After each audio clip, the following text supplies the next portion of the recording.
Se conformant à la loi fondamentale, le Sénat désigne Mbonga Magalu Louis, juge à la Cour constitutionnelle.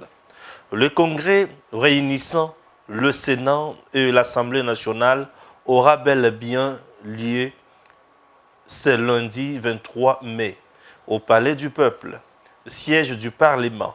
En prévision de cette grande messe politique, le président du Sénat, Modeste Bahati Lukwebo, a présidé une plénière le vendredi 20 mai, au cours de laquelle les sénateurs ont statué et désigné par résolution le sénateur Bonga Magalu comme le candidat du Sénat pour siéger à la Cour constitutionnelle, la plus grande instance judiciaire du pays.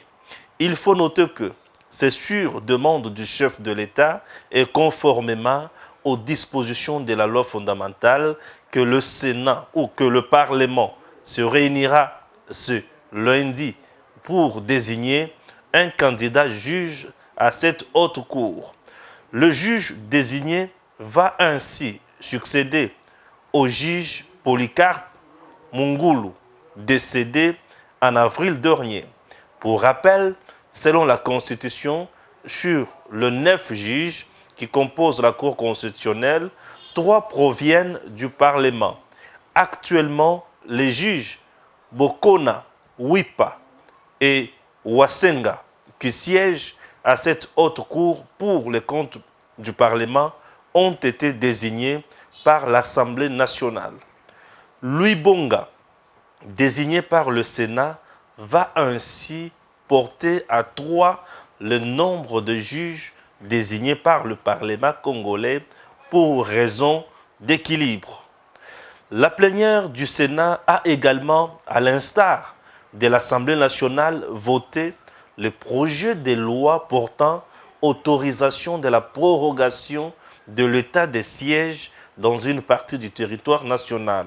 Sur 81 sénateurs ayant pris part à ces votes, 78 ont voté pour, 1 a voté contre et 2 ont voté abstention.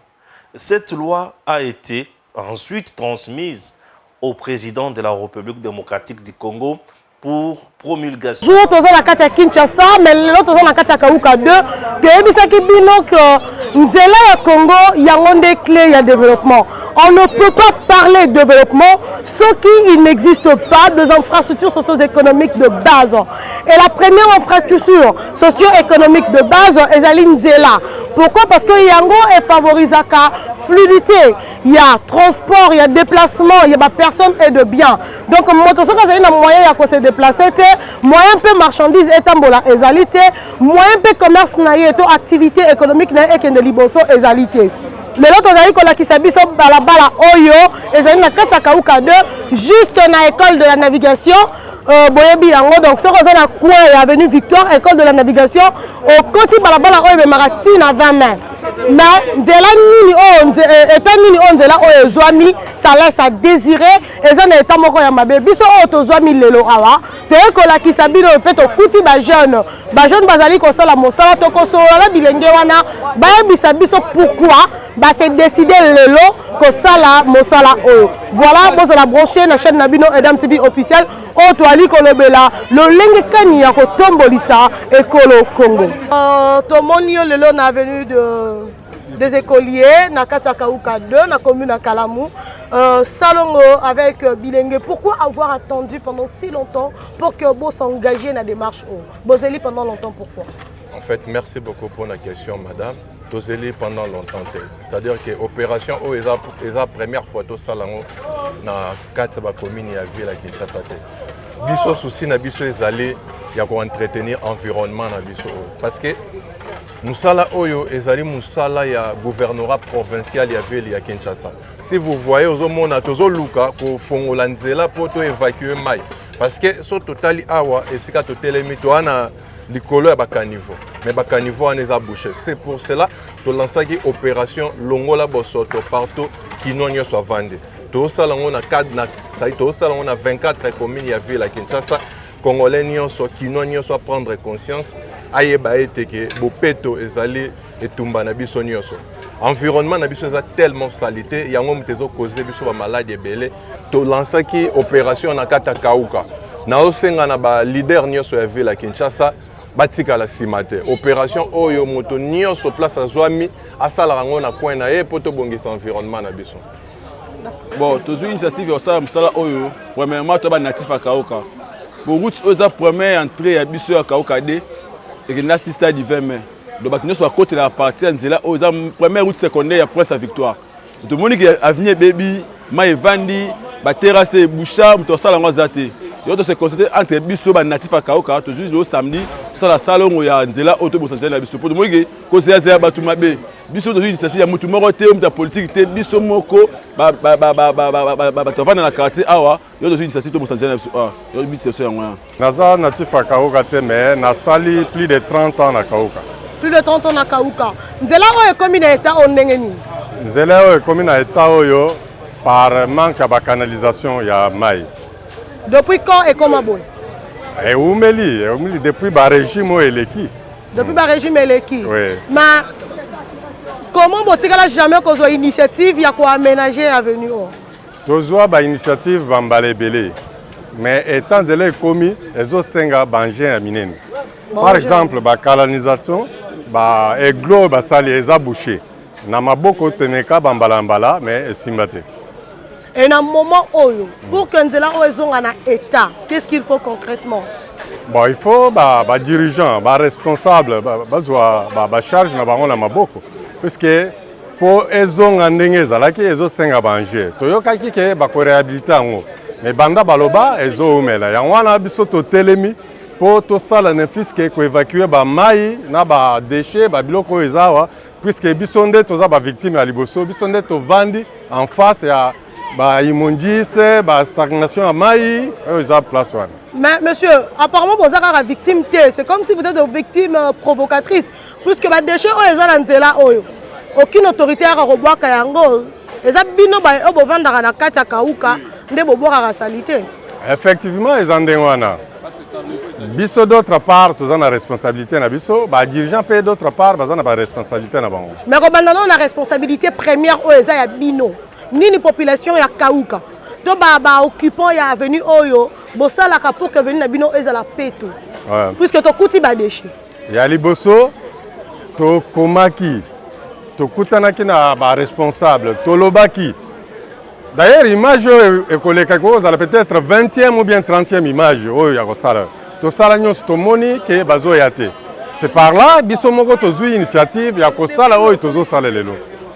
Bilomo bozu initiative. Ya kosala oyo. Est-ce que vous sensibilisera oui? Oui. Vous se sensibilisera pour na ko boaka bo soto na balabala te. Pour ya monde ali ko bebisa balabala. To sala kango. Bo sala kango mais oyebi ba congolais bien dans une famille ba to bazali mi balé ba ko yoka ou bien 8 ba ko yoka de ba yokite ezara ndengwana. Mais le loro bozali ko sala mosala bozali ko s'attendre na nini na suka. Tozo salango objectif na biso ya liboso eza bolingo ya quartier na biso. Tozo sala oyo balobaka eza bon to tchao na cadre communautaire to se sensibiliser pour to tchaka bopetu to canaliser ba mai et kende po evandela biso liboso ya mapango te. Ezali organisation ya biso ba jeunes ya quartier tozo ki initiative parce que tozo mona au fur et à mesure quartier zo beba balaba eza ko beba. Yanga to se sensibiliser na bonne foi biso na bonne foi to ça bénévolat pour to bon ça avenir na biso quartier na biso et là toujours na propre ne balobi l'état lobi qui est propre yanga peut to tia propre na balaba na biso na quartier na biso kin propre et comment qui salité ndenge nini kasi po bino balobi kin propre mais ato iko mona boso to dirait l'état alité bon l'état ba kin propre mais ndenge toloba na kata quartier mutu aza na mentalité na idée na ye okoloba mutu koboko ate mais azomona lokola ke non ozotinda ye ke boka oza contre ye alors soki lokola initiative tosali oyo tomoni abwaki bosoto totie na boko ya l'état mpona biso tozwi idée wana. Oui papa olingo bakisa nini? Olingo loba nini? Allo maman. Maman, toza awa toza peuple congolais foti biso te tosa na bolingo bosango na bolingo pona mboka na biso banda kala bobongisaka yango te pourquoi bozeli kaka lelo bon banda kala tobongisaka te parce que biso moko tema tomoni ke salite leki tolobi non faut mobiliser ba jeune po tobongisa yango tozosala mosala mpona quartier na biso ezala très bien yango bosala mosala mpona nini te banda kala bosorganisaka pour ke salite ezala te bon omoni mingi bakoma avant tosala mosala mosusu mpo alingaka fo kopesa mwa kaniaka parce que baexemplaire bazosala te oyo mpo kobenga mpo totravaille fo mosusu azala na bolingo lokola nde biso toza nango te mosusu akolinga fo pesanga mwa moke mpo nasala donc tellement baninga mpe oyo tobengaki bayeba bino quartier ekomi sali te tokoki kotika te quartier ezala ndenge wana il faut tomobilise biso nyonso tobongisa yango tozobongisa boza na bakaniveau toza na bacarniveau te na bakatikati ya baavenue à part direction oyo bon na bakatikati ya avenue à part direction oyo eza ntina suka kuna il faut même le temps travail continuer mais tellement toza mukie nde toza kaka boye tosala lelo tosali boye ndambu après samedi prochain suite tosali ndambu alors tomoni ke alemaki mpe aye kotia biso mwa poids etakeke non aye kocourager biso etakeke totravailler tosepe mpe na couragement na ye yango moni mpe tosala mpe mosala na biso ekende bien en tout cas naza na sentiment makasi komona bandeko na biso mibali basangani bazwi initiative ya bien mpona kobongisela biso avenir na biso oyo maman tokonstate ke milangi bafulu na bafufu basache eza na balabala yo ozali mama nde asalelaka deshe mingi mama nde akomisaka esika bopeto mais pourkoi balabala oyo malgré vule ezali kotonda mais bosoto ya ndako yali ebele oza mama oyi koyebisa biso pourkoi eza bongo bon problème eza toza na problème ya baterrasse eza te puis toza vraiment na bapoubele te oui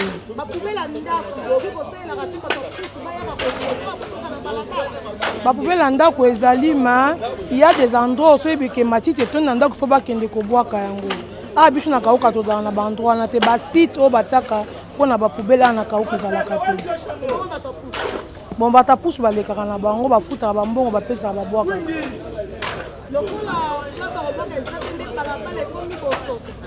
oui par rapport à ça nde aveni ekomi salite parce que bato bazozwa basalite bazotia na kati ya balabala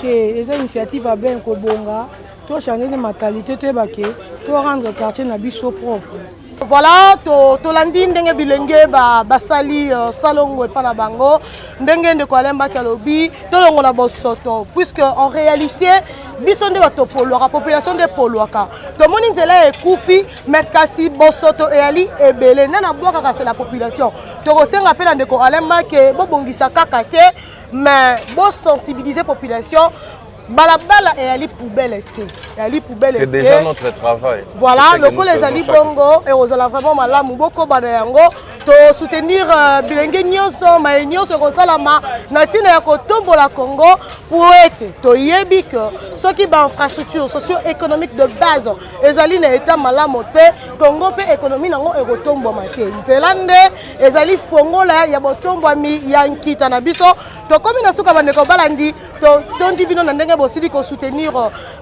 numero oyo ya Kinshasa ezonga na kimia mpe na bopeto nyonso matondi na bino balandi ya Edam Télévision officielle mpe matondo na ndeko alemaki mpe na bilenge nyonso ya kauka. Merci beaucoup, merci.